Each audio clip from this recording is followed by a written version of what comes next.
open the last panel of this afternoon. Our moderator and the panelists are already seated, waiting for you to start. Thank you. Le troisième et dernier panel de cette journée a pour thème bâtir des institutions.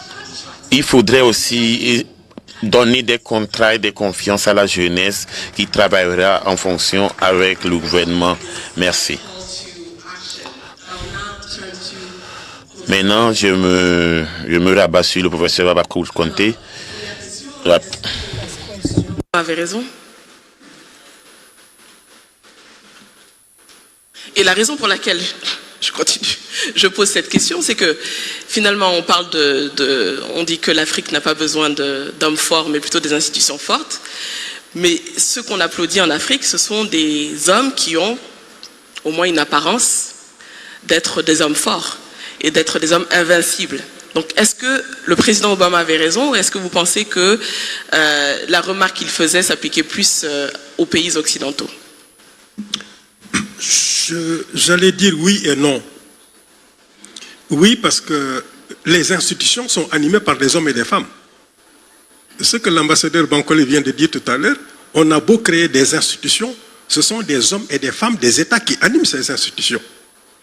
Donc lorsque, comme l'a dit madame tout à l'heure, ces hommes forts, entre guillemets, sont en même temps des leaders, effectivement, on a besoin des deux. Mais madame, moi je suis un juriste, mais j'ai envie de sortir du droit. Je commence à être un peu fatigué du droit. Je veux sortir du droit et je voudrais parler du temps. Je voudrais parler du temps parce que tout ce que l'ambassadeur Bankole a dit, j'ai envie d'ajouter une seule chose. Ce que madame vient de dire, tout cela demande du temps. Et j'ai visité tous les pays qui sont aujourd'hui sous sanctions, qui ont dans des coups d'État. Parfois avec l'ambassadeur Bankole, parfois à d'autres titres. Mais le constat que je fais, c'est que la communauté internationale est pressée. Parce que la communauté internationale veut que la transition soit la plus courte possible. Le gouvernement en place est pressé, parce que dans tous les pays que j'ai visités, je vois un seul mot, refondation, refondation. On veut, en l'espace d'1 an, faire une refondation de l'État et de la société. L'opinion publique est pressée, parce que ce qui caractérise aujourd'hui le citoyen, c'est que le citoyen veut tout et tout de suite. Alors, dans ce cas, il faudrait quand même qu'on puisse gérer le temps. Et la démocratie, je me tue à le dire, ce n'est pas une destination, c'est une trajectoire. La démocratie n'est pas une destination, c'est une aspiration, c'est une trajectoire. Alors, je n'arrive pas à comprendre comment, dans tous les pays que j'ai visités, on me dit que nous avons vécu 40 ans de mauvaise gouvernance. On va me faire croire qu'en 1 an ou 2 ans, on va adopter une nouvelle constitution, un nouveau code électoral, organiser des élections, élire de nouvelles autorités, et puis tout va très bien, on est en démocratie. Ce n'est pas possible. Il faut qu'on apprenne à gérer le temps. Il faut qu'on apprenne à gérer le temps parce que, madame demandait tout à l'heure, ces démocraties-là, nous parlons de démocratie, mais nous parlons 3 niveaux qui sont différents, que nous confondons. La démocratie en tant que valeur, elle est universelle, ça ne se discute pas. Moi, je ne connais pas un homme qui ne voudrait pas être libre. Je n'en connais pas. Il y a également les institutions. Les institutions sont contingentes. Elles sont contingentes parce que les institutions que vous créez dans un pays peuvent évoluer et les institutions qu'on crée dans d'autres pays ne sont pas valables dans un autre pays. Mais il y a à côté de cela, il y a une pratique démocratique. La pratique est basée sur la vertu, la pratique est basée sur l'éthique, la pratique est basée sur l'exemplarité. Alors, mais toutes ces qualités-là, il faut du temps pour les acquérir. Et je pense que vous avez posé la question des institutions. Si on veut des institutions fortes en gérant le temps, on devrait peut-être essayer de passer au moins par 3 étapes. La première étape, me semble-t-il, est une période où nous identifions nos valeurs. La Constitution doit être une réponse aux aspirations du peuple. Moi, je suis juriste. J'apprends dans la Charte africaine des droits de l'homme et des peuples que les États doivent valoriser les aspects positifs de la culture africaine. J'attends toujours. J'attends toujours qu'on me dise quelles sont ces valeurs africaines, je peux leur donner un habillage juridique. Mais personne ne le fait. Il faudrait que nous tombions d'accord sur des valeurs qui font l'unité de notre société. Dans un deuxième temps, il faudrait que nous puissions accepter de gérer le temps en passant par ce que j'appelle des constitutions intérimaires. Il faut une période d'incubation de la Constitution. Il faut une pédagogie de la Constitution. Il faut une culture de la Constitution. Quand on aura formé les gens, quand la Constitution sera arrivée à maturité, quand les gens se seront, aujourd'hui on parle d'appropriation, moi je dirais quand les gens auront adhéré au projet, on passera maintenant à une troisième phase. Cette troisième phase consistera à élaborer une constitution qui va avoir, vous avez posé la question madame de la légitimité, cette constitution sera légitime. Et là, il faudrait que on ne se trompe pas, parce que je vois dans des pays où on dit que le président n'a pas droit à un troisième mandat. La constitution s'impose à lui. Celui qui vous le dit, lui, il vient à son bureau à 9h et 10h, il ne travaille pas. Quand il va au feu rouge, il passe au feu rouge. Un citoyen irresponsable qui considère que la Constitution s'impose au président, mais que lui, il n'a absolument aucune obligation. Cette déresponsabilisation du citoyen, il faut qu'on ait le courage de le signaler. Il faudrait qu'on sache que la règle de droit s'applique à tous. L'autorité politique énonce la règle de droit qui s'impose à elle, mais les citoyens également ont des obligations et des droits qu'ils tiennent. Alors si on arrive à gérer le temps de cette façon-là, une incubation de la Constitution, j'ai vu des pays où la Constitution qui doit être soumise à un référendum a été publiée 10 jours avant le référendum. Comment peut-on dire que les gens comprennent la Constitution? Il faudrait traduire la Constitution en langue nationale, il faudrait avoir des débats, il faudrait qu'on...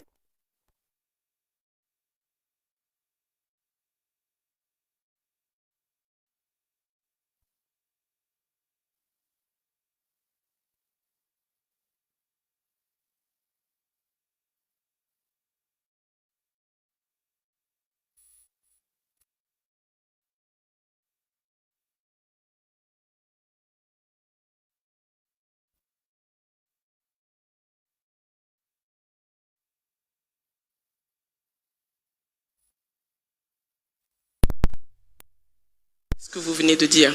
Mais vous venez d'un pays, le Sénégal, par exemple, vous n'avez jamais connu de coup d'État. Vous avez des militaires de grande renommée internationale, certains avec lesquels j'ai eu le plaisir de collaborer. Et à chaque fois qu'on voit une crise politique au Sénégal, on se dit le Sénégal est au bord du précipice, mais le Sénégal arrive toujours à s'en sortir, disons, émerge. Vous avez un secret à partager avec nous ? D'abord, commencer par dire que Dieu vous entende. Parce que nous allons, madame, faire des élections de février 2024 et je souhaite que Dieu vous entende, qu'il y ait un miracle qui se produise. Mais pour parler sérieusement, je suis dans la continuité. Je pense que je peux dire exactement la même chose, c'est-à-dire le temps. Je vous donne deux exemples pour répondre à votre question. Je vous remercie de la poser parce que ça me permet de clarifier certaines questions. Par exemple, quand le président Senghor avait décidé en 1973 de limiter le nombre de partis politiques à 3, et ensuite il limitait à 4, nous étions étudiants, nous sommes dit la liberté ne se restreint pas, ce n'est pas normal, etc. Mais aujourd'hui, quand le président Abdou Diouf en 1981, lui, a levé le couvercle, c'est-à-dire a permis un pluralisme intégral, je me pose la question de savoir si ce n'est pas cette progressivité dans la démarche, si ce n'est pas cet apprentissage qui a permis au Sénégal peut-être de résoudre les problèmes comme vous l'avez dit. Deuxième exemple. L'exemple que je vous donne, même les Sénégalais ne s'en rendent pas compte. En 1972, il y a eu une loi sur la décentralisation. Cette loi sur la décentralisation introduisait la décentralisation en milieu rural en créant des communautés rurales, en donnant une autonomie aux collectivités de base. Mais cette loi a mis 10 ans pour s'appliquer au Sénégal. Le président Senghor avait décidé que tous les ans, on applique la loi dans une région, on tire le bilan, on passe à une autre région. Alors, quand on voit cette progressivité, ce pragmatisme du Sénégal, je me demande si ce n'est pas ça, parfois, qui a permis un tout petit peu l'apprentissage. Et ensuite, pour la gestion des conflits ou la gestion du pluralisme, là aussi, je peux donner quelques exemples. Je taquine toujours les Sénégalais en leur disant que vous n'avez pas eu une conférence nationale, vous avez eu des conférences nationales. Parce que dès qu'il y a un problème, le gouvernement a l'intelligence de créer les états généraux du sport. On met les sportifs ensemble. Ils mettent beaucoup de temps à discuter. Ensuite, de temps en temps, l'école commence à bouillonner. On fait les états généraux de l'éducation, les états généraux de la culture. Donc, en faisant ces concertations que j'appelle des concertations à caractère prophylactique, c'est-à-dire d'anticipation, de prévention, on permet aux concernés, les sportifs, les jeunes, les artistes de se rencontrer pour faire des propositions, parfois qui ne sont pas toujours respectées. Mais enfin, vous savez, on dit qu'au Sénégal, quand nous avons fini de parler, nous avons l'impression d'avoir agi. Et donc, nous parlons beaucoup, on parle beaucoup, et puis au moins, ça éteint le feu. Deuxième concertation, cette fois-ci, c'est à caractère thérapeutique. Vous avez certainement suivi en mars 2021, 2023, la tension était très élevée. Le Sénégal était, comme vous l'avez dit, peut-être au bord du précipice, mais on a créé une concertation cette fois-ci à caractère thérapeutique parce que c'est après les incidents qu'il y a eu un dialogue politique qui a permis peut-être d'arrondir les angles, de permettre à la classe politique de s'entendre et peut-être de définir les conditions d'aller vers des élections présidentielles que j'espère apaiser. Donc cette gestion du temps, ce leadership, encore une fois, permet, je pense, d'anticiper parfois par la participation du citoyen. C'est extrêmement important parce que la démocratie, c'est deux choses. C'est garantir aux citoyens sa protection, c'est garantir aux citoyens sa participation. Et du point de vue de la participation, nous parlons beaucoup au Sénégal, mais je pense que c'est ce bavardage incessant qui nous permet peut-être de prévenir un certain nombre de conflits et peut-être de régler d'autres conflits. Ça semble marcher, donc c'est très bien. Merci beaucoup. Justice Aboud, Honorable. So, Excellence, on n'a pas encore touché du doigt les droits humains. En tant que président sur les droits de l'homme,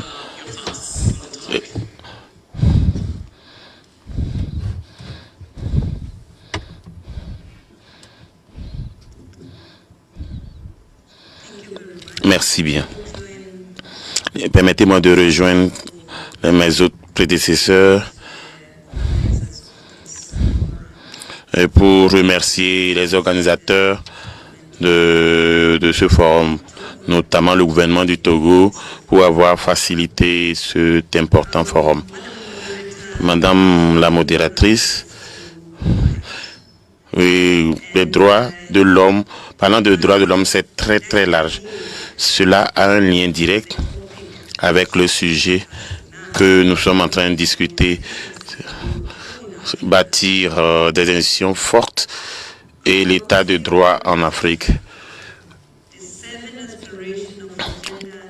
Une des 7 aspirations de l'agenda 2006-63, qui est l'aspiration numéro 3, qui traite de la bonne gouvernance, l'accès à la justice et les droits de l'homme, en faisant développer les droits humains. Je peux dire que, et en tout cas, je le dis toujours à chaque temps que j'ai l'opportunité, que la problématique des droits de l'homme, de l'aspiration 3 qui inclut les droits de l'homme, c'est une connexion des 6 autres aspirations de l'agenda 2063 de l'Union africaine. Je me le dis parce que on ne peut pas construire des institutions fortes et l'état de droit en Afrique s'il n'y a pas un respect à l'endroit des droits de l'homme. C'est la fondation de tout. La problématique d'institutions fortes et de l'état de droit sont interconnectés. Ils sont interdépendants. Pour avoir des institutions fortes, on a besoin de l'état de droit. Là où il y a l'état de droit, on espère avoir des institutions fortes.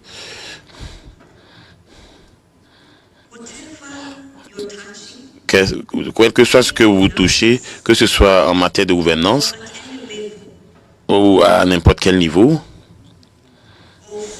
de la gouvernance, il y a un élément de droit de l'homme. S'il y a l'impunité, s'il y a la corruption, qui veut dire cela signifie que ça nie à l'esprit des droits humains. Selon moi, quand on parle des droits de l'homme, on parle de la problématique de la construction, l'initiation d'un pays qui a une bonne gouvernance, un pays qui est redevable des autres qui sont rudes. Et eux aussi sont redevables pour tout ce qui leur a été confié de gérer. Voilà pourquoi, quand on parle de l'état de droit, ce n'est pas seulement à l'endroit des juristes ou bien des gouvernants ou bien des gouvernés. On a tous besoin, ceux qui gouvernent ou ceux qui sont gouvernés, nous avons tous besoin de respecter l'état de droit. Quand il y a cet aspect, bien sûr, on sera capable de réaliser le respect des droits de l'homme. Là où il y a la violation des droits de l'homme, c'est là la problématique que je suis en train de vous dire, en incluant les leaders, que là où on ignore la problématique des droits de l'homme et de la dignité humaine, on ne peut en aucun cas réaliser la paix et la sécurité. Et on ne peut pas réaliser, on ne peut réaliser aucun développement, parce que si on essaie de voir tout autour de nous, en utilisant beaucoup de nos ressources, en essayant de résoudre les problèmes, si nous respectons l'état de droit, les droits de l'homme, la dignité humaine. Permettez-moi de dire que l'intrinsicité entre les institutions fortes et l'état de droit,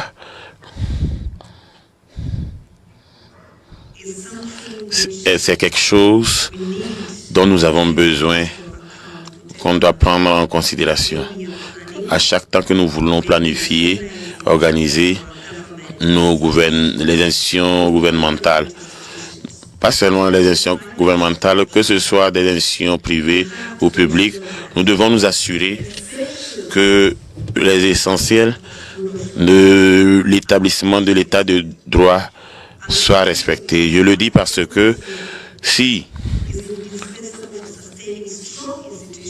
l'état de droit est destiné à maintenir des institutions fortes, ou les institutions fortes nécessitent, et les institutions fortes doivent s'assurer aussi du respect de l'état de droit. Et les institutions ont besoin de cet état de droit à continuer d'exister. Et s'il n'y a pas d'état de droit, aucune institution ne va exister. Alors, les deux sont interdépendants. Et c'est le pilier pour le succès d'une bonne gouvernance. Et en fait, un développement complet nécessite des institutions et l'état de droit. Comme je l'ai dit, l'aspiration 3 de l'agenda 2063, il parle d'un continent où la population va profiter des choses bien accessibles et une justice accessible et une justice qui fait justice sans corruption, où la corruption sera punie, où les institutions est perceptible à son peuple, où les citoyens vont activement participer au développement politique, social et économique et à la gestion des ressources, où les professions compétentes et règles et mérites sont basées sur les institutions pour aider le continent et donner des services effectifs et efficients. Et le gouvernement sera démocratique, redevable et puis Voilà le rêve de nous tous ici, je pense, et de chaque Africain. Il doit être la question de la démocratie et de l'état de droit. Et cela doit être inclusif. Tout le monde doit participer. Vous savez, même les juristes, même nos représentants, même les députés, en votant les lois, ils doivent s'assurer que ils ont consulté ceux qui les ont élus.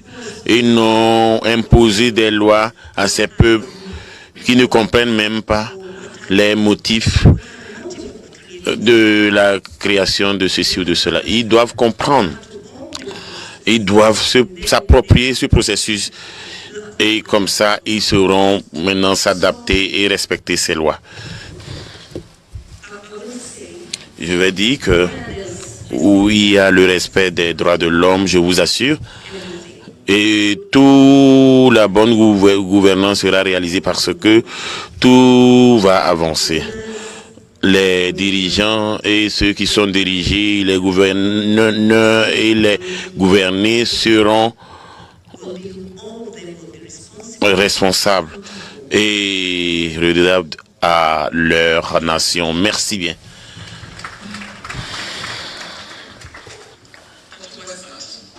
Docteur Westcott, je viens à vous finalement.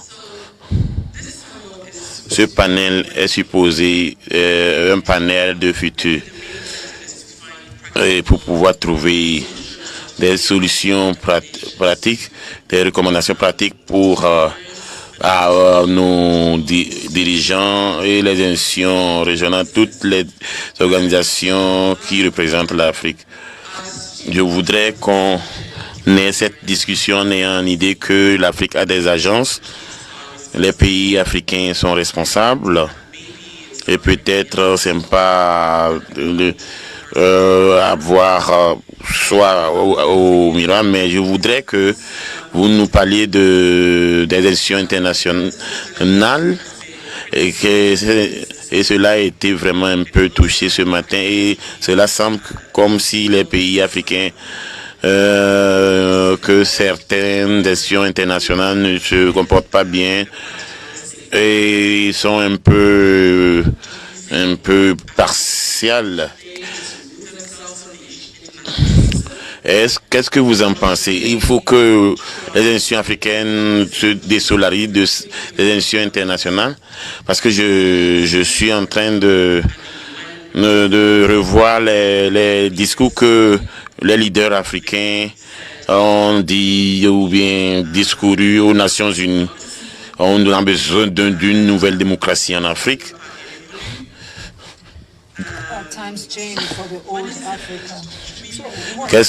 De quoi on a besoin pour pouvoir nous mouvoir? C'est une question très importante. Je suis le dernier panéliste du dernier panel, mais je vais être très court. On a beaucoup de gens qui sont ici. Et donc, professeur Doucet, notre hôte, est là. Et puis, vraiment, grand merci pour avoir organisé ceci. Je vais juste dire 3 points. Le premier point, la relation de l'Afrique avec les institutions mondiales. Dans la première phase, il y a le levier. Le deuxième point, c'est ce levier-là doit être utilisé pour renforcer les institutions internationales et non les minimiser. Parce qu'en Afrique, il y a un intérêt à le faire et je vais l'expliquer.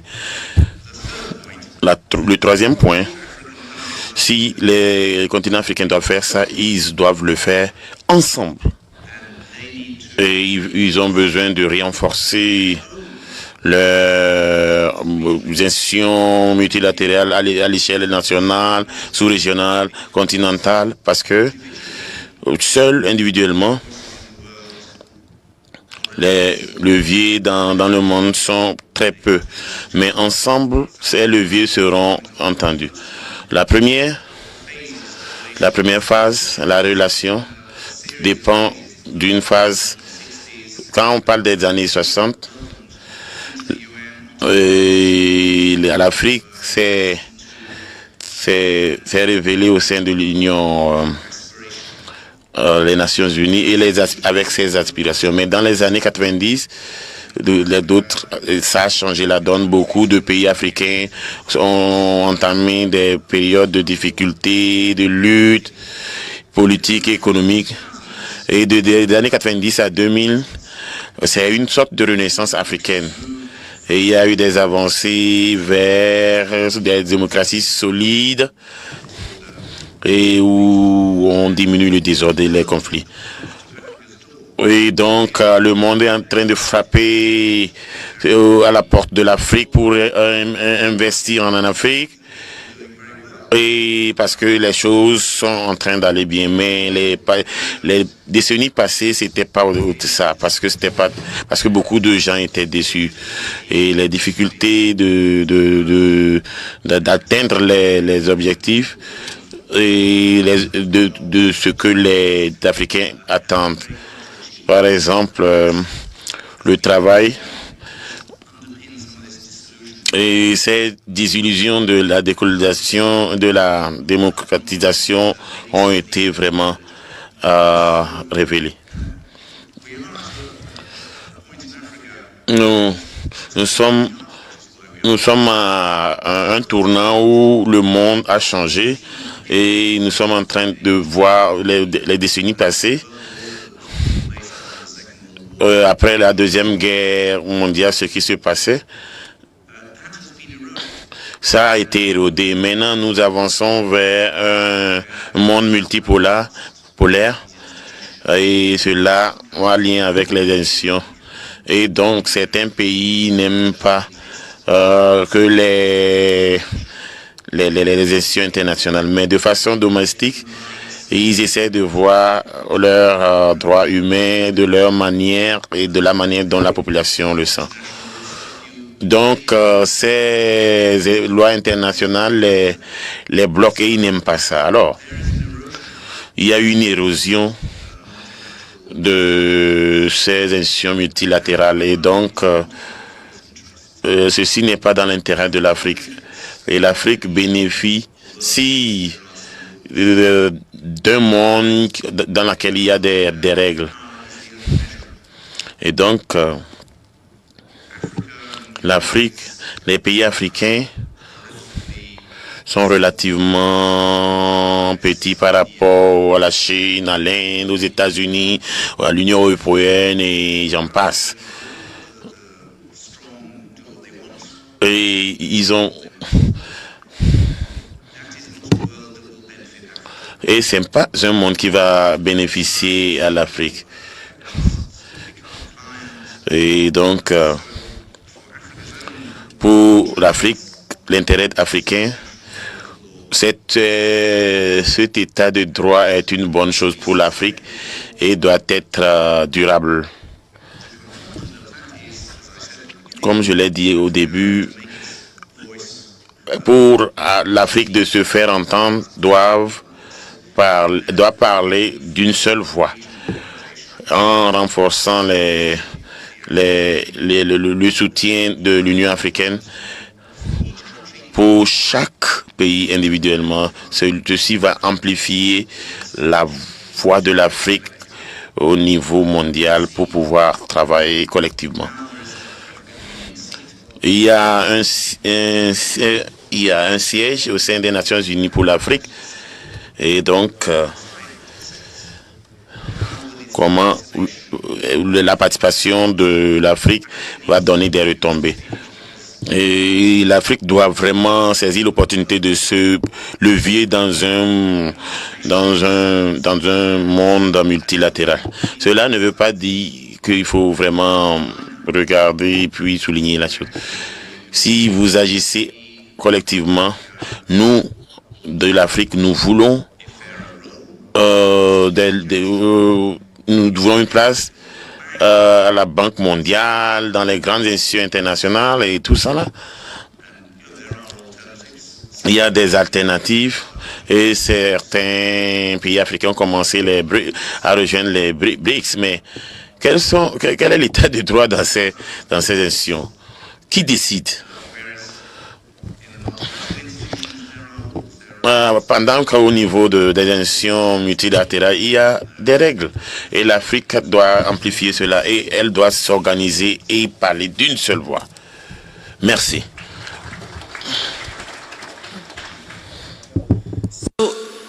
Alors, merci bien pour votre réponse. Tout ce qui a été dit est tellement important et je vais rapidement résumer ce qui a été dit. Ce que j'ai entendu de tous les panélistes, c'est que la démocratie, l'état de droit sont des valeurs universelles et il n'y a pas nécessairement des valeurs africaines et des valeurs européennes. L'impunité n'est plus à la page. L'ambassadeur Bankole l'a dit. Time. Et lorsqu'on veut construire des institutions fortes. So we are going to open it up for... Donc nous allons ouvrir le débat et les gens ont déjà les mains levées pour les questions. Oui, d'accord. D'accord. Qui va commencer? At the back, on the left.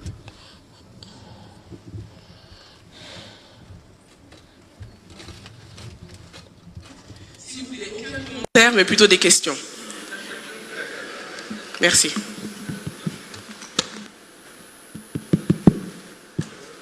Ok. Merci beaucoup, la modératrice. Bon, moi, j'aimerais poser une question au dernier intervenant. Par rapport au BRICS dont il a parlé et au respect des lois. Sa dernière question, c'était de savoir au niveau des BRICS, qui décide? Quelles sont les règles? Mais la question que j'aimerais savoir, au niveau international, qui décide et quelles sont les règles de ce côté? Parce qu'à l'entendre, c'est comme si dans l'organisation des BRICS, c'est une organisation de non-droit, ou peut-être, je dirais, le fait que les gens décident eux-mêmes là-bas leur pose un véritable problème. Parce qu'on a tendance à croire qu'au niveau des organisations internationales dites plutôt réglementaires, les règles viennent de quelque part et que ça s'impose aux États. Et qu'au niveau des BRICS, c'est ce que les gens essaient de changer, mais que ça semble lui poser peut-être un problème. Merci.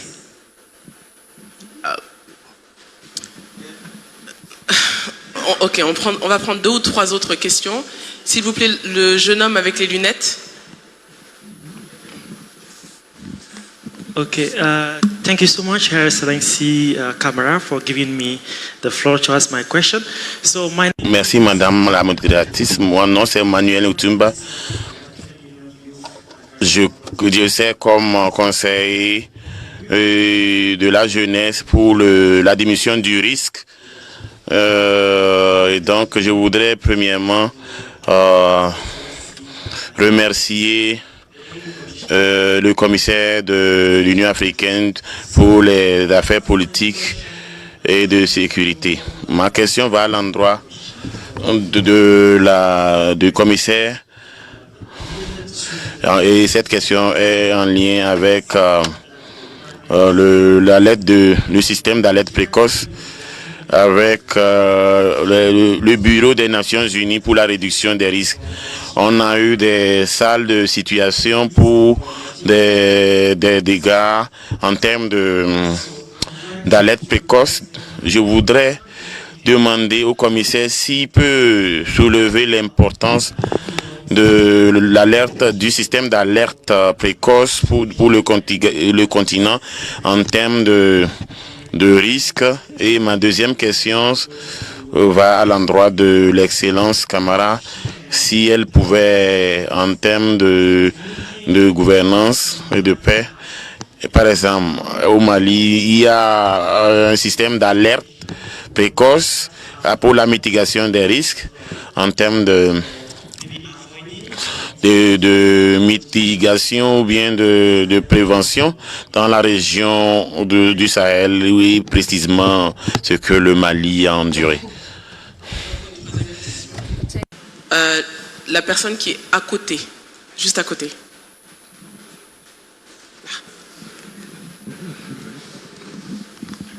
Thank you very much. Merci bien, les excellences. Ma question est beaucoup plus une contribution. Je suis en train d'écouter depuis ce matin et je crois que il y a des raisons pourquoi la démocratie semble être une solution viable pour l'Afrique maintenant. Premièrement, quand la conférence de Berlin avait lieu dans les années 1995-96, l'Afrique n'était pas représentée, mais la Russie était là-bas et elle a endossé ce qui s'est passé. Alors, et donc, il n'a pas pris de terre en Afrique, mais ailleurs, en Asie, en Europe. C'est une perception comme de quoi la Russie n'a jamais supporté l'impérialisme ou quoi que ce soit. Nonobstant cela, je reviens à mon point. Après la conférence de Berlin, les pays étaient divisés. Et il y avait des groupes ethniques dans les pays où je suis ghanéen. Et au Ghana, on a eu beaucoup d'ethnocentrisme, que ce soit au Togo ou bien en RDC et tout. C'est une situation de telle sorte que, en tout cas, quelle sorte de gouvernant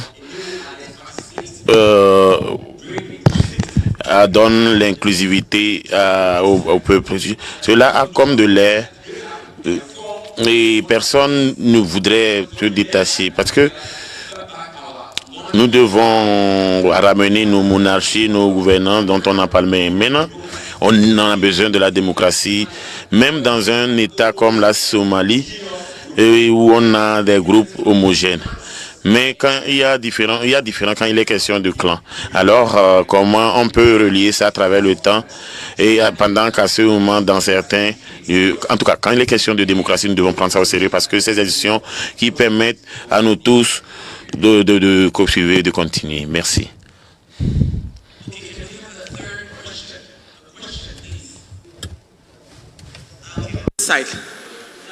Une question, s'il vous plaît, pas un apport de l'autre côté.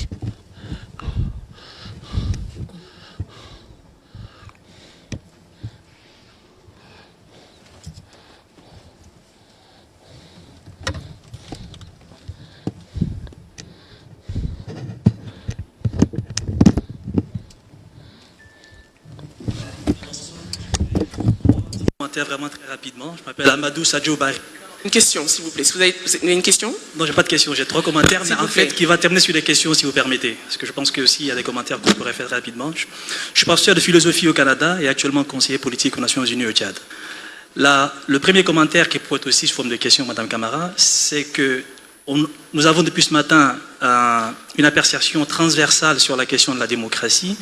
Mais j'aimerais dire que par rapport à des études qui ont été faites sur la démocratie en Afrique, il faut voir qu'il y a une forme de confusion entre trois dimensions. La première, c'est l'adhésion formelle aux principes démocratiques dans les années 90, qui est parallèle au maintien des pratiques qui ne sont pas démocratiques en Afrique. Donc souvent, on confond l'adhésion aux principes formels et au maintien de pratiques de gouvernance qui ne sont pas démocratiques. Donc je pense qu'à ce moment-là, une évaluation des trajectoires politiques des pays en transition pourrait mieux permettre de savoir est-ce que les coups d'État sont un échec de la démocratie ou pas, que de s'engager dans une hypothèse qui fait des coups d'État un échec de la démocratie. Et pour avoir été conseiller politique en Guinée, du Premier ministre Biavogui, j'ai pu constater, ou en tout cas évaluer du point de vue de la recherche, que forcément l'idée, ça n'est pas de critiquer la démocratie, mais qu'on a aujourd'hui du mal enfin, on confond deux choses, le régime politique comme tel et l'amélioration des conditions de vie des citoyens. Je pense qu'il y a des pays au monde, pour terminer, qui ont fait le choix. Le refus normatif des principes démocratiques et le développement économique. Et je pense que depuis les années 60, peut-être le continent tarde à faire un choix entre le régime politique susceptible d'améliorer la condition des citoyens. Deuxième et dernier point, c'est sur les trois dimensions entre la politique étrangère, la globalisation et la relation internationale. Là encore, il faut étudier les trajectoires des politiques africaines depuis les indépendances et principalement mettre l'accent sur la question de la souveraineté. Je pense que tous les changements au niveau international sont moins dus aux relations internationales qu'à la politique étrangère des grandes puissances. Et ce que nous manquons aujourd'hui au sein du continent, et en particulier l'Union africaine, c'est une orientation de la politique étrangère qui peut impulser une dynamique au niveau international. Les BRICS,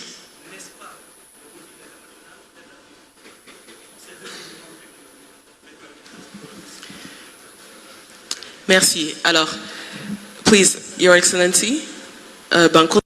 Excellence Bankoli, est-ce que vous voulez répondre à la question qui vous a été posée sur le système d'alerte précoce du continent?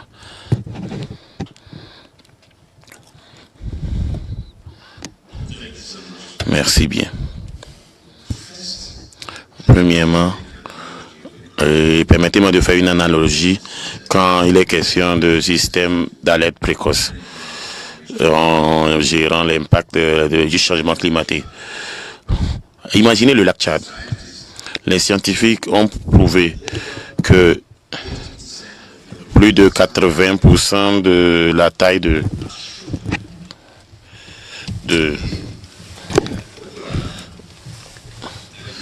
que Boko Haram a essayé de lutter au niveau de qui est en train de déranger dans la sous-région pouvait être des pêcheurs et autres, dont l'absence de l'impact de l'impact climatique. C'est voilà pourquoi nous sommes en train de traiter ce problème. Et je crois que ça a un lien avec la paix et la sécurité. Bien sûr, l'Union africaine est en train de faire des efforts en ce sens, mais comme partenaire, nous sommes en train de travailler au niveau de l'espace. Mais il est évident que la sécheresse de ce lac est en train d'affecter plus de 30 millions de personnes. Vous pouvez imaginer l'impact d'un continent à travers un système d'alerte précoce. C'est une question institutionnelle. Et donc, au temps où la crise de Boko Haram a commencé, beaucoup de gens n'ont pas vu le lien costal entre la paix, la sécurité et le changement climatique. Maintenant, le continent a un système d'alerte précoce et en tant que département, avec mon ancien collègue, ambassadeur Cheki, nous sommes en train de construire ce réseau, pas seulement à travers les praticiens de changement climatique, mais à travers les mécanismes régionaux. Et donc, l'Union africaine est en train de financer tous les systèmes d'alerte précoce au niveau régional. Nous devons consolider ce qu'on est en train de faire, mais pas répondre seulement aux questions. Et voilà pourquoi il y a plusieurs institutions que nous avons mises en place. Et donc, nous sommes supposés répondre aux problèmes de ces changements climatiques. Voilà pourquoi nous essayons de construire la mitigation du risque à tous les niveaux. Nous avons aussi la jeunesse et donc c'est dans le processus de génération de pareilles institutions. Il a été dit par les experts que les leaders ne doivent pas provenir du feu, mais doivent traverser le feu.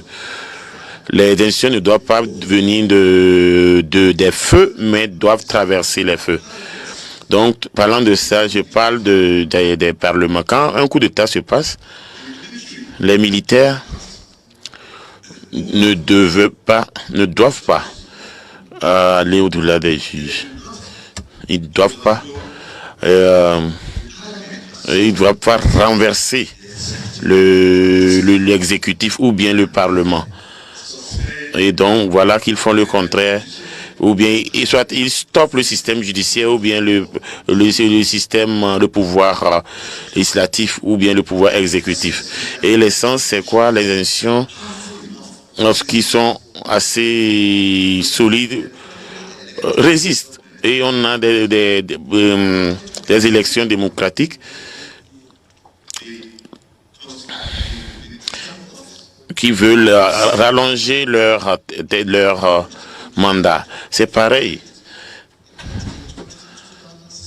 En 2007, nous avons vécu ça au Nigeria. Donc, nous ne parlons pas des partis politiques comme institution, mais il doit y avoir une voix inclusive. Et la témérité de se lever. Les partis politiques sont en train de se mêler. Ils doivent plutôt se concentrer sur leur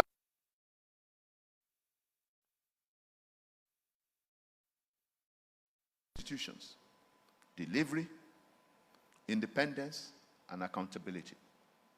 So the questions that I've raised are very critical, but let me just expand to the global space. Our institutions globally must be pro-African and pro-Africa. They must reflect the global south. They must reflect the geopolitical realities of today. If in today's world we have a Security Council in the United Nations system that is still reflecting Second World War system, is absolutely inadequate for Africa. It's illegitimate, it is not fully inclusive, it's not fully representative, and it will not be able to take us to the promised land. It is important for Africa to build their own institutions so that they can also, at the international level, compete and indeed speak with one voice, as our colleague have stated on the panel. Let me thank you. Let me stop here. Thank you. That works well with the question on BRICS. Second World War institutions don't work for Africans. The BRICS were created, and then somebody asked about who makes the rules within BRICS. I don't know if I understood the question very well, but maybe you have better than I did. There was a question of who decides about who decides who belongs to BRICS. It seems to be fairly arbitrary. It's a self-selecting club. Okay, the G7 is also a self-selecting club. The G20 is not. If you have a big economy, and it's been of this Security Council, of the IMF, of the World Bank, is very true. And Africa needs to have an agenda to bring to these and say, this is what we need. And in some ways, the great powers of the world in this new multipolar world accept that, but they have different solutions. The US, the EU, to some extent, have accepted there is a case for reforming these institutions, maybe not as fast or as far, but they want to use the existing institutions. Some other countries want to create new ones and overturn the existing order. And I think that is very problematic for the reason that was raised. But I want to comment also on the excellent question from our Ghanaian friend, which gets to the heart of the problems we're discussing here today. Because all across Africa, there are countries that were set up with completely arbitrary borders. And there was a fateful decision by the OAU right at the outset that we would accept these borders and live with them. And if the experience of Europe is anything to go by, that was a very wise decision. Europe spent centuries and millions of lives fighting over where the borders should be. But it leaves many African countries with a challenge: how do the arbitrary groups of people put together in these borders find a way to live together? And you can do it by force. You can say, we are a strong central government, anybody who disagrees, too bad. But history suggests that solution never lasts very long. And the countries that have evolved towards greater stability in Africa are ones where people have listened and taken account of the different views. And Nigeria is one good example in that it has devolved a great deal of power. to the states. It got away from these 3 big regions into 36 states. Kenya, another example, where it's very devolved structure, and that having come to the brink of civil conflict in 2007, 2008. The last 2 elections have been a lot more peaceful. People accept the system. Somalia, too, is not a model democracy, but they have a very devolved structure where people accept that we have a good deal of autonomy in our own region, but we still need a central government. Haven't quite solved the security problem yet. So these countries are finding a way to manage it. But there are other countries, Sudan, Ethiopia, where still people go to war, or where a military government decides it's not working, we should take over. And we need to get peace processes underway in these places where the listening process begins. Thank you. Thank you. Justice, do you have a comment to make?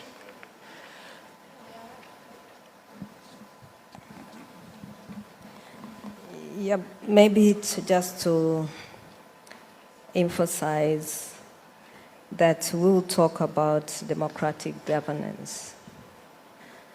And in most of the forum where we go and talk, especially at the AU level, from the summit, executive council, and other meetings, you hardly hear about connectivity between governance, rule of law, and human rights. I just want to insist that where there's no respect to human rights, citizens do not have clean water. Young people do not have, they don't have employment, right to work. Women and other citizens, they don't have right to health. And many, many more others which have been enshrined in the African Charter. There's no way we will talk and talk and talk, but we can't realize peace and security. And no peace and security, no development. We are looking forward for development. From the domestic level, we have very good policies. We have set systems, but all those systems need to look on the issue of respect to human rights, non-violations of human rights from everywhere. Otherwise, this will be just a talk, and we can't realize a dream which we are looking forward. The 50 years dream for the African we want, as it is in Agenda 2063. So I'm just emphasizing leaders, state leaders, and all other leaders from the executive part, political side. Wherever you do, you have to put the first thing in your mind as a visionary leader, to make sure that you respect human rights and human dignity.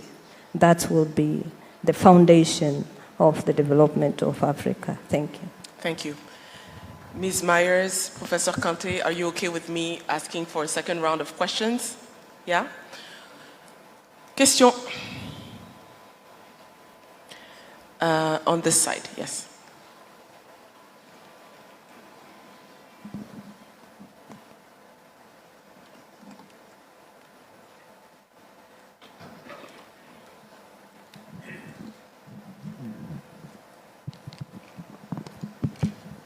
Merci beaucoup, Madame la modératrice, de nous donner la parole.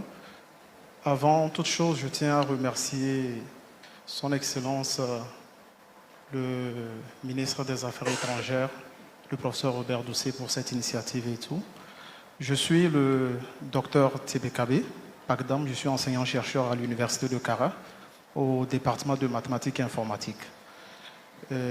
Ma question, avant de la poser, j'aimerais faire une petite contribution, si vous me permettez. J'aimerais dire qu'il y a quelques étapes essentielles à franchir avant de pouvoir bâtir des institutions fortes. J'ai noté ici quelques étapes qui ont été, certaines de ces étapes ont été abordées, certes. Qui est la première étape, je pense qu'il faut faire des réformes constitutionnelles, ensuite penser à des indépendances du pouvoir judiciaire surtout, et penser au renforcement des institutions de contrôle, et aussi penser également à mettre beaucoup d'accent sur l'éducation civique. Il faut que chaque citoyen, surtout les jeunes, se sentent concernés sur tous les sujets que nos dirigeants prennent. Il est certaines fois très dommage de constater que quand vous abordez la question avec certains jeunes sur les projets de loi qui ont par exemple été adoptés au Conseil des ministres, ils ne savent même pas ce qui a été fait. Pourtant, toutes ces décisions ont des impacts sur leur propre vie. J'aimerais également parler de la démocratie participative, de la lutte contre la corruption, la décentralisation, la promotion de la transparence et le leadership éthique, qui consiste en quelque sorte à encourager les dirigeants à faire preuve d'intégrité, de redevabilité et de respect des droits de l'homme. Maintenant, pour ce qui est de ma question, j'ai noté ça ici, j'aimerais savoir la nécessité d'entamer un vrai processus de réforme des institutions dans un contexte de transparence et de stabilité politique et sociale nous incite à trouver des solutions audacieuses pour le continent africain. Ma question est donc de savoir comment garantir une plus grande inclusivité dans la sphère politique en Afrique, tout en renforçant l'état de droit et en évitant les menaces potentielles pour le maintien au pouvoir. Merci beaucoup. Merci pour la question. Alors, madame, juste là, derrière vous.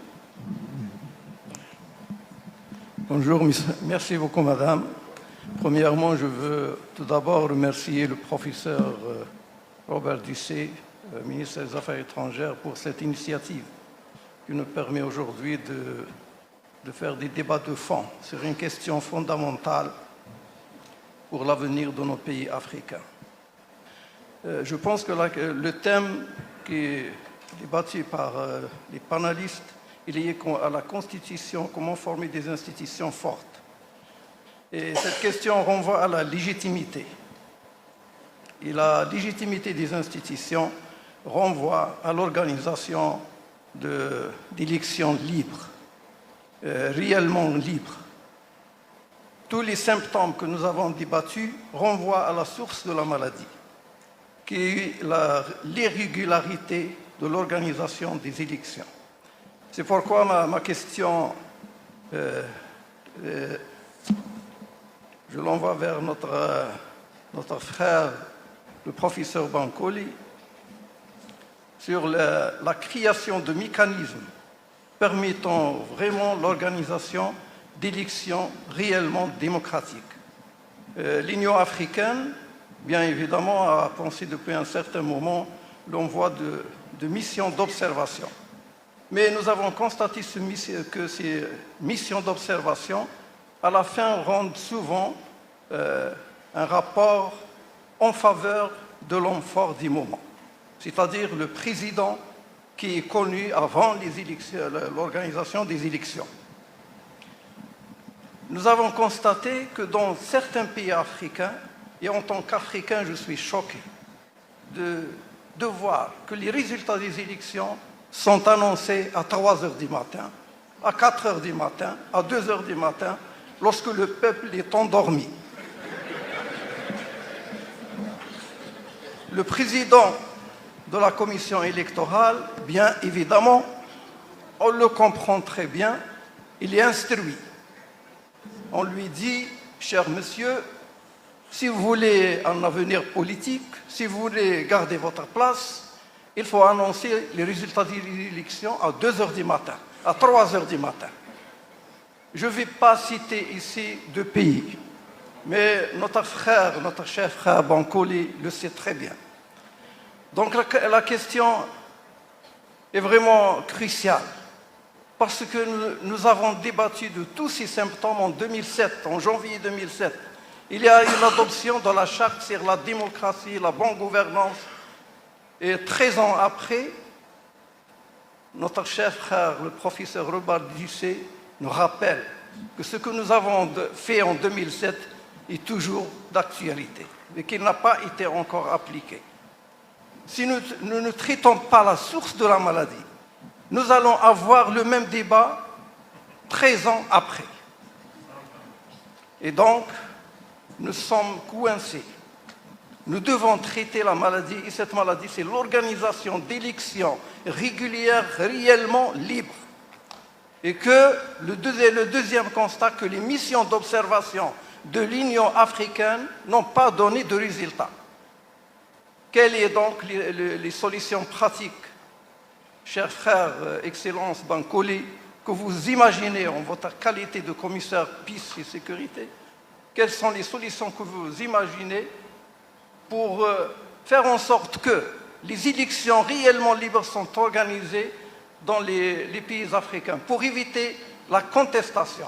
Parce que les coups d'État commencent par la contestation de l'irrégularité des élections. Au Gabon, les résultats des élections ont été annoncés à 3 h du matin.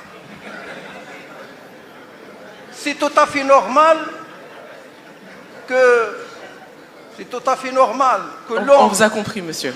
Oui, que c'est tout à fait normal que l'homme le plus proche du président Gabon lui fait un coup d'État. Voilà.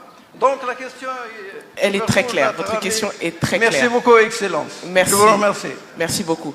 Alors, j'ai une dame qui lève la main avec un foulard, juste là, en face de moi.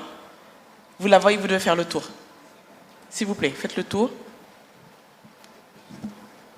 Avec les lunettes.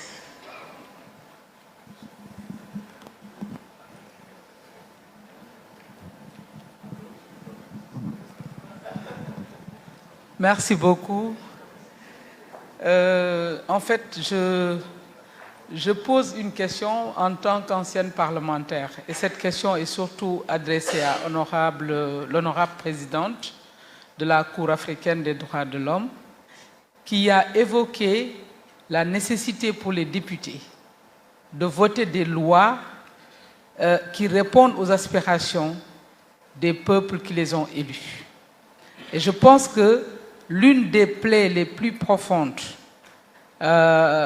aujourd'hui, c'est l'état de nos parlements. J'ai été députée et j'ai vécu de l'intérieur comment les choses se passent. Et je pense qu'il faut adresser cette question-là, parce qu'en dehors de l'état de la justice, ce matin, un des intervenants disait qu'il propose que le prochain panel, le prochain forum, adresse l'état de la justice dans nos pays, l'état donc de la justice. Mais je pense qu'il faudrait qu'on voit qu'est-ce qui se passe dans nos parlements. Parce que tous les coups d'État proviennent souvent de ces parlements-là. Tous les coups d'État, beaucoup de coups d'État en tout cas, proviennent de ces parlements. Parce que c'est des lois qui sont votées au nom du peuple et souvent c'est à l'encontre même du peuple et de ses intérêts. En tout cas, je voudrais poser la question aux panélistes pour qu'ils nous aident à répondre à cette question. Merci beaucoup. Merci beaucoup, madame. Le monsieur au chapeau. Merci.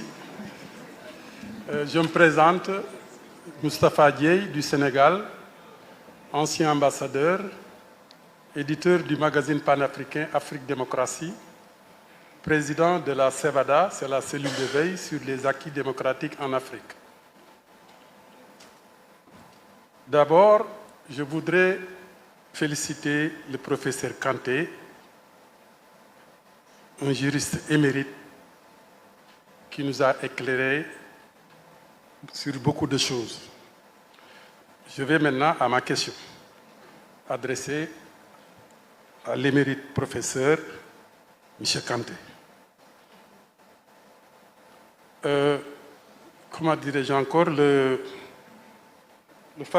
facilitateur, je ne sais pas, a posé la question suivante vous concernant sur la situation politique au Sénégal.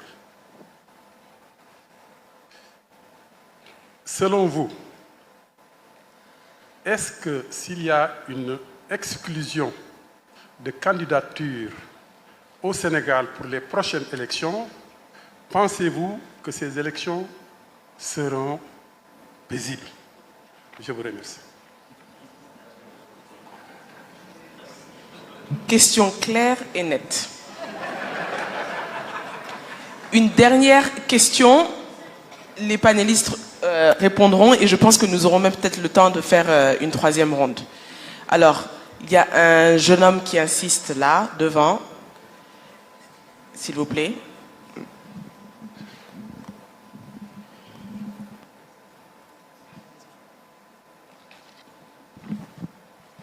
Merci, Excellence, d'avoir découvert notre insistance. Je suis Régis Bachassi, président du Conseil national de la jeunesse du Togo. Je voudrais rejoindre la voix de mes pères jeunes pour témoigner ma gratitude au gouvernement de notre pays, au ministre des Affaires étrangères, pour sa diplomatie inclusive qui nous permet aujourd'hui de trouver l'aubaine de nous approprier davantage des enjeux et défis en matière de paix et de sécurité dans notre sous-région. En effet, je voudrais m'appesantir d'abord sur l'histoire que nous a rappelé Madame le Premier ministre ce matin, en évoquant l'organisation de l'Afrique en royaume et l'avènement de la démocratie qui sans doute a provoqué les mutations dans l'architecture de la gouvernance institutionnelle. Et je trouve là déjà une certaine fragilité, mais pour autant, nous avons des exemples de succès, des approches traditionnelles dans certaines situations de changement de régime anticonstitutionnel, où des approches traditionnelles ont aidé à stabiliser. Je ne veux pas ici citer des pays.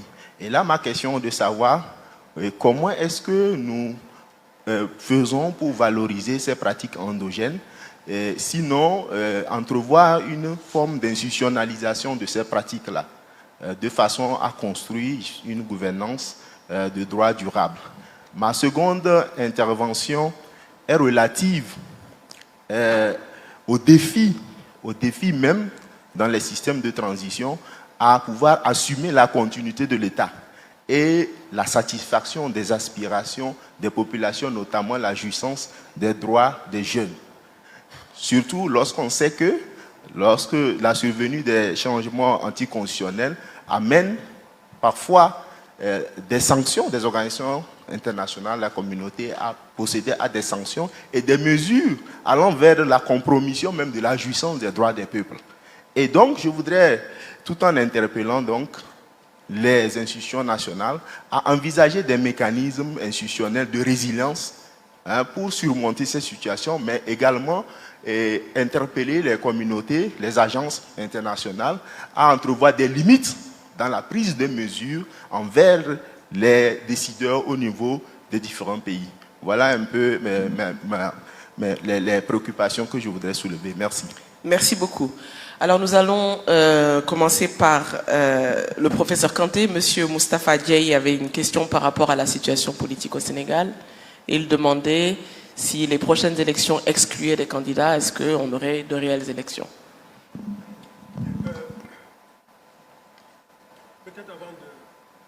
De répondre à cette question-là, j'aimerais revenir d'abord à la question sur l'adhésion formelle à des instruments et ensuite maintenant des coups d'État qui révèlent peut-être qu'il n'y a pas en réalité de coup d'État parce que l'adhésion formelle n'était pas une réelle adhésion.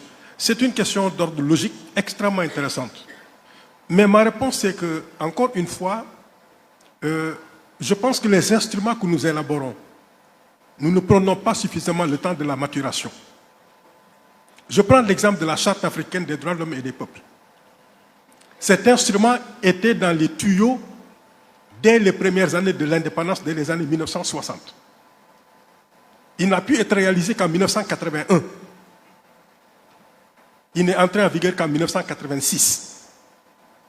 Si vous regardez le texte de la Charte africaine des droits de l'homme et des peuples, vous ne verrez pas le terme de tribunal, vous ne verrez pas le terme de cour, vous ne verrez même pas le terme de plainte.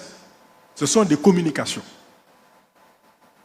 Il n'y a pas de juridiction pour sanctionner les violations des droits de l'homme. C'était une commission africaine qui n'avait pas un caractère juridictionnel. Nous, on avait beaucoup critiqué cela. Et quand j'ai discuté avec les rédacteurs de la charte, ils m'ont regardé, ils me disent, mais vous nous prenez pour des imbéciles ou quoi? Je demande pourquoi. Il dit, parce que vous pensez que nous ne savons pas que toute violation d'un droit de l'homme doit être sanctionnée? Je dis, mais pourquoi vous ne l'avez pas fait? Il dit, est-ce que vous vous souvenez que quand on rédigeait la charte, il y avait des Idi Amin Dada, il y avait des Bokassa. Si on avait même mis le terme de plainte, il n'aurait jamais signé cette charte. Il a fallu employer des mots doux, des mots neutres, des mots qui ne heurtent pas, pour faire de la pédagogie, la sensibilisation pour qu'ils acceptent. Ce n'est que plus tard que la Cour chargée de sanctionner les violations des droits de l'homme a été créée. Il a fallu du temps, il a fallu de la pédagogie. Et je parle devant la présidente de la Cour, mais nous nous disons modernes, protecteurs des droits de l'homme. Il y a 4 pays qui ont déjà retiré la possibilité de demander à des citoyens de saisir la Cour. Donc si on n'a pas présent à l'esprit le fait qu'il y a un temps pour l'élaboration d'un instrument, un temps pour la pédagogie, un temps pour l'adhésion et ensuite maintenant la sanction, à ce moment-là, évidemment, votre question est très pertinente. Pourquoi est-ce qu'il y a une adhésion et plus tard, il y a violation parce qu'il y a des coups d'État? Je pense que donc cette approche pédagogique est extrêmement importante et il ne faut pas se faire d'illusions. Il y a une période d'incubation de la règle de droit. On ne peut pas parachuter une règle de droit. Il y a l'avant-droit, le pourquoi de la règle de droit, le comment de la règle de droit. Il faudrait qu'on s'entende sur cela pour que la règle de droit puisse avoir la légitimité populaire pour pouvoir être acceptée. Moi, je taquine toujours mes collègues en disant que si on me demandait aujourd'hui de rédiger un code pénal pour le Togo, mais la première question que j'allais poser, c'est de savoir, mais si vous sanctionnez, quelle est la fin de la sanction? Moi, je suis un technicien du droit, mais c'est à la société togolaise qui me dit, quand nous sanctionnons, c'est pour que l'autre personne ne commette pas la même faute. C'est une philosophie, je vais faire mon code pour que la sanction réponde à cet objectif. On peut me dire aussi que la sanction a pour but la réparation du dommage subi par quelqu'un. Mais le contenu de ma règle va être changé en fonction de cela. Si on me dit qu'en réalité la sanction aussi a pour objectif la reconnaissance de la situation des victimes pour une réconciliation, mais je vais donner un contenu différent à ma règle de droit. Tant qu'on n'a pas ces fondements, cette vision, quelqu'un a parlé de vision ce matin, quand on n'a pas cette vision, la règle de droit devient creuse et ne sera pas respectée, il n'y aura pas d'adhésion. Donc, si on interdit ces règles-là, on y adhère apparemment, de façon formelle. Après, on se rend compte qu'il y a violation. C'est parce que le temps d'incubation n'est pas encore arrivé, il y aura. Peut-être que, moi j'analyse la situation des pays africains en termes de cycle constitutionnel. 1960-1990, vous ne verrez pas de travaux sur les élections. Monsieur se plaignait des élections tout à l'heure, mais vous ne verrez pas de travaux. Pourquoi? Eh bien, la raison est simple. Une élection qui se gagne à 99,9%, il n'y a rien à dire. Il y avait le parti unique. C'était quoi? C'est personnalisation du pouvoir, confusion du pouvoir. Il n'y a rien à dire en termes de démocratie. En revanche, de 1990 à 2020, il y a un effort de construction du régime démocratique. Je dis bien un effort de construction. Mais depuis 2020, on se rend compte qu'il y a une espèce de balancier qui retourne peut-être vers les années avant 1990, mais ainsi va la vie. C'est un cycle constitutionnel. J'espère seulement qu'on ne mettra pas encore 30 ans avant de revenir encore une fois à l'équilibre de notre système politique. Mais ce sont des évolutions cycliques. Donc les coups d'État que vous voyez, moi j'ai un peu l'impression que c'est un balancier et il faut espérer que le balancier s'arrêtera à un certain moment parce que, encore une fois, les coups d'État sont au retour à l'ancien système.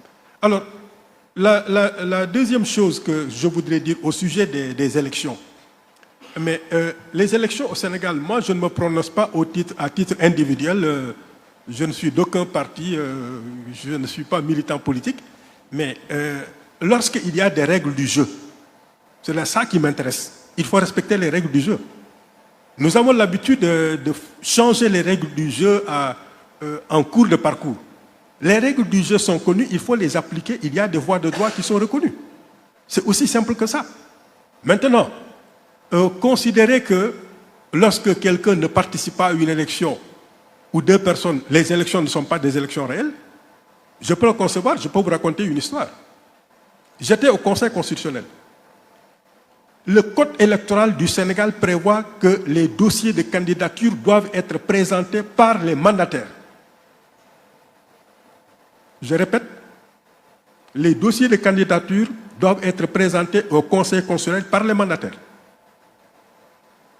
Tous les candidats, tous, sans exception, sauf une seule, sont venus eux-mêmes déposer leur dossier. Il n'y a que le président Abdoulaye Wade qui avait envoyé son mandataire qui se trouve être l'actuel président de la République. On s'est regardé au Conseil constitutionnel en se disant qu'est-ce qu'on fait? Tous les Sénégalais savent, c'est écrit dans le code, que c'est un mandataire de venir déposer son dossier et non pas le candidat lui-même. Or, il n'y a qu'Abdoulaye Wade, président en exercice, qui avait envoyé son mandataire, autrement dit, qui a respecté le code électoral. Nous avons pris sur nous de dire que nous allons accepter les candidatures de tout le monde parce que c'est une formalité non substantielle. On va regarder le contenu du dossier. Si le contenu du dossier est valable, on va admettre les candidatures. Comment est-ce qu'on va dire au peuple sénégalais que cette élection-là ne va mettre en jeu qu'une seule candidature, c'est le président sortant? On nous demandera pourquoi, mais parce que les autres sont venus avec leur propre dossier. C'est quand même quelque chose qui ne va pas. Donc, nous avons pris sur nous de créer une règle jurisprudentielle pour promouvoir la démocratie, pour promouvoir la compétition. Donc, en sens inverse, s'il y a des gens qui ne respectent pas la règle du jeu, moi, je suis peut-être normatif de ce point de vue-là, les règles sont claires, sont nettes, sont précises, on les applique. Donc, il y a des recours, il y a des voies de droit. Lorsque le droit est sauf, moi, je n'ai absolument aucun problème. C'est lorsqu'on porte atteinte au droit d'un candidat que là, il va y avoir problème. Donc, voilà ce que je voulais dire en remerciant tout de même les ministres des Affaires étrangères qui ont parlé ce matin. Madame la modératrice, je voudrais terminer par là, parce qu'ils ont insisté sur un point, j'ai un peu l'impression qu'ils le savent, mais c'est peut-être des problèmes qui les dépassent, mais il faut les appuyer pour expliquer cela. Les coups d'État militaires créent ce qu'on appelle, monsieur le ministre Diop l'a dit tout à l'heure, ce matin, il faut avoir le courage d'appeler les choses par leur nom. Ce sont des régimes d'exception. Un coup d'État militaire crée un régime d'exception pour ne pas dire un régime de fait. Mais cette parenthèse dans l'ordre constitutionnel qu'il faut fermer au plus vite ne doit pas être confondue avec la transition. Une transition, elle est politique. Une transition, elle est sociétale. Une transition commence lorsqu'une société a le courage de se regarder dans un miroir, de se poser la question de savoir comment on en est arrivé là. Comment faire pour sortir de là? C'est un processus qui prend des années et des années. Cette mutation pour passer d'un stade à un autre qualitativement supérieur prend des années et des années. N'acceptons pas de nous enfermer dans cette confusion sémantique. Les régimes d'exception peuvent faire l'objet de négociations avec la communauté internationale. Quand fermer la parenthèse, ça peut durer 1 an, 2 ans, 3 ans, peu importe. Il ne faut pas qu'on se fasse d'illusions. Il ne faut pas qu'on pense, je l'ai déjà dit, je le répète, que la fin de la transition, c'est l'adoption d'une nouvelle constitution, l'organisation d'élections. Les élections sont transparentes. La communauté internationale est venue nous applaudir en disant c'est bien, on est en démocratie, c'est faux. C'est là que l'apprentissage de la démocratie va commencer. Parce que le régime d'exception, le régime militaire qui a pris le pouvoir, aura comme ambition de mettre sur la table un projet de société que les autorités élues pourront mettre en œuvre. Mais il ne faut pas confondre les deux. La fermeture de la parenthèse qui met fin à un régime d'exception et l'ouverture d'une transition sociétale, politique, philosophique, où la société se regarde en face pour dire comment on en est arrivé là et comment sortir de cette situation. Ça prendra des années et des années.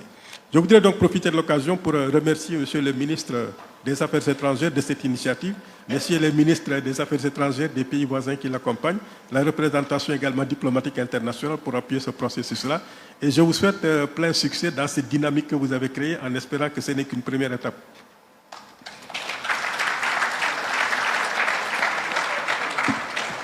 Merci pour les points que vous soulevez. Merci pour l'éloquence surtout. Honorable Justice, a question was asked to you about the state of the national assemblies. Thank you. I don't know whether I'll be a better person to respond to this, but I will try. My dear sister who asked this question, she said she was a member of parliament, and she confessed before this gathering that she knew what they were doing. So my response to her, that is one of the challenges I think most of our African states were facing, that a parliament, being one of our institutions, has been turned as a mere tool by which you member of parliaments are using just to obtain and retain political powers. And you are not using as a vehicle to development, that you go there and pass law or make laws of which will be for the benefit of whom you are representing. And as I said before, that as a member of parliament, you are representing your constituents, the people who belong with that constituent. So whatever you are going to do there, you are doing on behalf of who elected you. And you should involve them, you should include them in the process. Go and have their views, their opinion before you go and pass that law.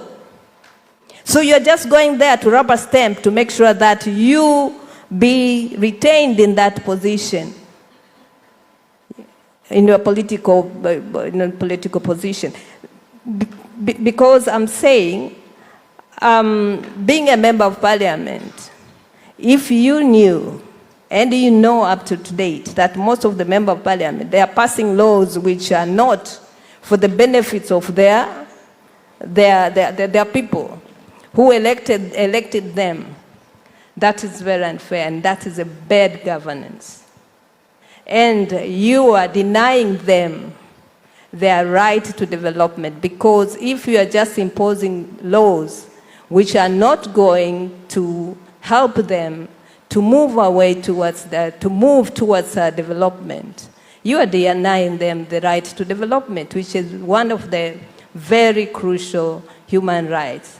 And they have rights not to elect you anymore. And that's what is happening in most of our parliaments. And my brother there said about, he used the example of Kenya, that after the election of 2007, the political framework, as well as political framework, changed in Kenya in total, because they had to review their constitution. They came with a new constitution, which is very, very detailed and explained each detail about elections and other things. They had to change the mode of election as well as the Electoral Commission, which is an independent body. However, as we had last year, there are a lot of complaints that it's no longer independent at all. There are a lot of corruptions and other things, of which now these connect now to whether they have strong institutions. Because if they allow corruption to take part, that means they deny, the right to have an legally elected leader. So there are a lot of things which I'm saying, they are interconnected. If we want to build strong institutions, we must adhere to the rule of laws. And if we want to respect the rule of laws, we must have strong institutions. So my dear sister, I don't know whether I've answered well your question, but the ball rolls on your court that being a member of parliament, what you were doing is not right. And that is what is going on even today. We elect our member of parliament. They don't go there to represent us. They just go there to make sure that they do whatever they can to retain their political position and or any position in the government. So my dear sister, that's what I can answer you in brief. Thank you.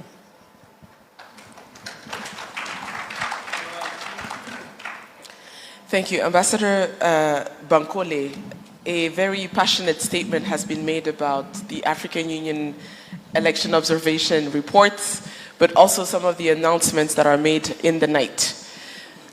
What do you have to say about that? Very, very interesting. Let me confess that the African Union is lucky not to have been invited, or let me say disinvited, to Gabon elections. We had prepared as African Union Election Observation Mission, but we got a message from the government 2 weeks to the elections that the African Union and other observer missions were not allowed.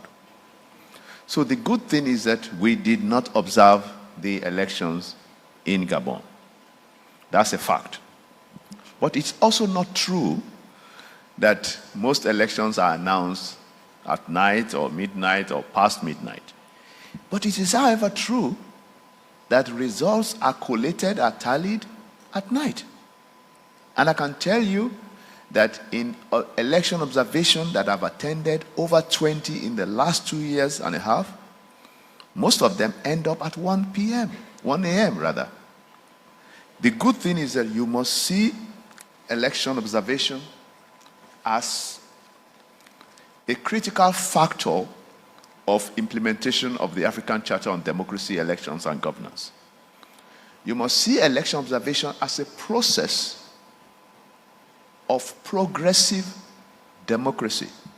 Let me digress a bit and let us unpack what we mean by democracy, because I've seen that there's a lot of interest in the room about democracy. Democracy, forget about the phrase, the term, and focus on what it means. What does it mean? It means inclusion, meaning the majority and the minority, whether they are ethnic groups, whether they are gender, whether they are religious, can participate in choosing a leader or choosing their leaders, including the parliament. Democracy means that it must be grounded in institutions, parliaments, judiciary, national defense structure, that is owned by the people. Democracy means freedom, fundamental freedoms, and the promotion of human rights, as the president of the African Court of Human and People's Rights have stated. That's democracy. As one said, who does not want democracy? So if you see democracy as just elections, it's a narrow view. But I hear you that our election observation missions need full recalibration. And we are doing that. For example, we have reworked the election observation to focus mainly on independent and civil society. We are increasing the participation of women observers and participation of youth observers. We have introduced what we call a post-election preventive diplomacy and conflict prevention focus. This means that after election, we do not just observe the elections and leave. We stay the course where we have the early warning signs of conflict.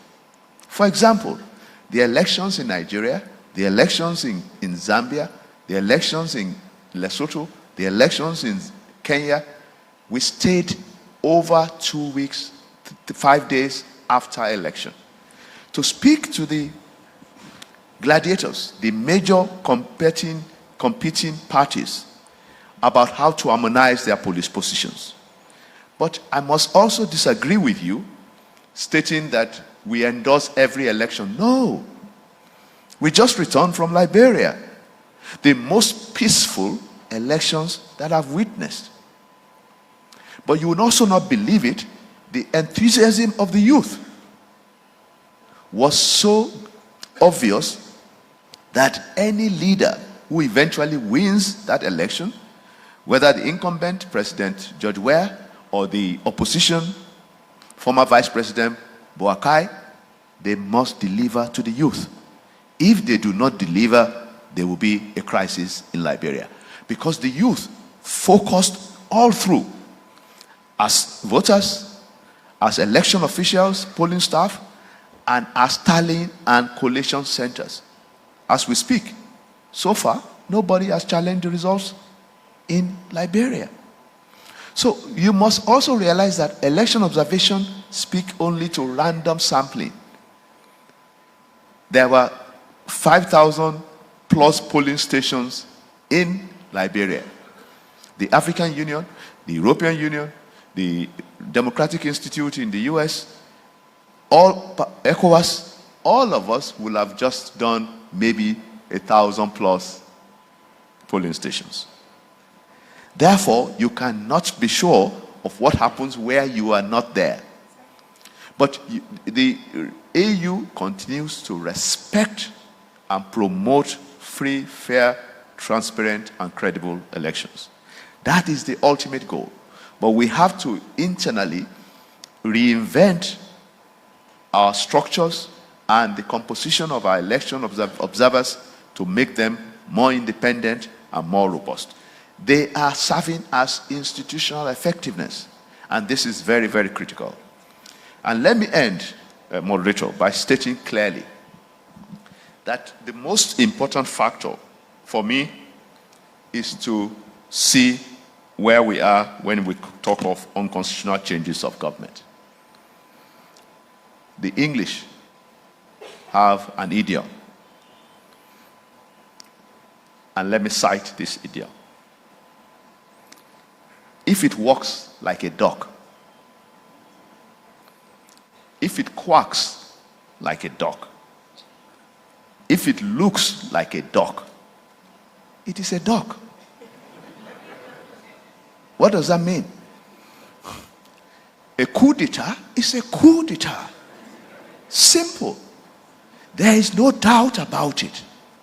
At independence, we had no military as a head of state. There was overthrow of democratically elected governments. And the history of Africa today will never be fully written without the context of military in political power. However, it's a duck. It's illegal.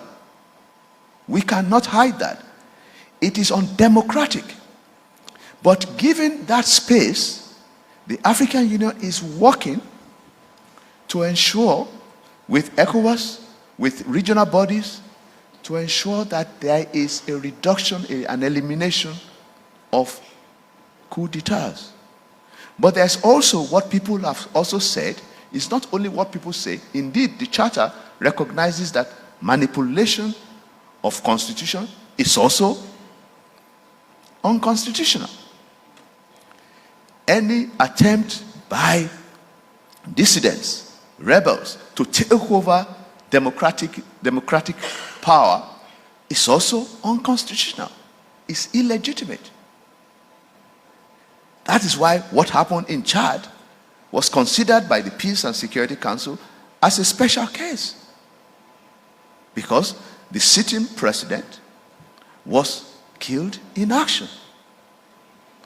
So my point is that let's call a spade a spade. We must recognize that democracy is work in progress. Like I said this morning, it's not perfect. But it takes care of the multiplicity of our challenges on our continent in terms of composition of the society. It helps us to build our institutions. It helps us to be able to promote human rights and fundamental freedoms. We will not have again on our continent military men or women, for that matter, to be in the hall of the Assembly of Heads of State. That is a plus. So let's call it what it is. A duck It's a talk. I thank you so much.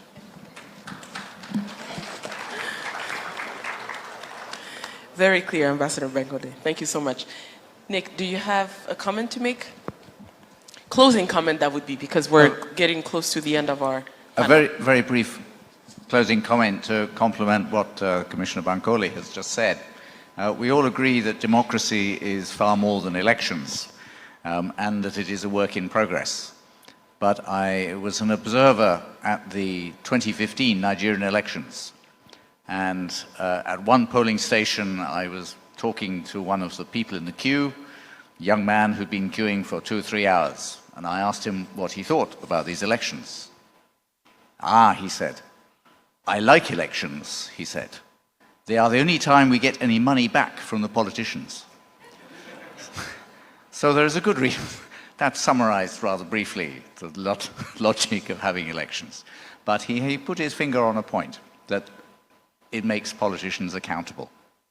And they should be accountable to the people who elect them. Thank you. Thank you. To keep with the spirit of the conference, and we have noticed that the youth is very well represented, and there is a clear effort that has been made to include their voices within the conference, I would like to give the last word to Ms. Myers.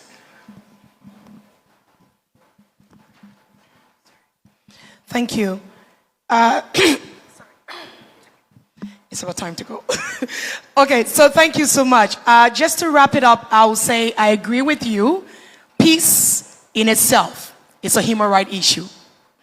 And that's really what makes it so important. The universality of the rights makes it a spear in every society. And so I agree with you. And that's why when you kept talking, I'm like, everything, the foundation of human rights, it's time that even as peace-building practitioners, we keep connecting the dots of what we do with human rights, because this is a really strong pillar for even the sustainability of our work. And just to close, I will also want to encourage all of us and the young people again in the room. Thank you. Thank you for your participation. Thank you. Do not give up. It's not easy. I understand the struggles that we go through on this continent, but let's keep raising our voices. Let's keep speaking out. Don't get tired speaking. We will continue to speak. We will continue to make our voices heard until one day there will be peace and stability on this continent. We are not going to give up. Our generation, we will fight for the change that we want to see. If our elders will fail us, we will not fail the generation that is coming after us. We will do everything it takes in a positive way to ensure our generation will continue to rise.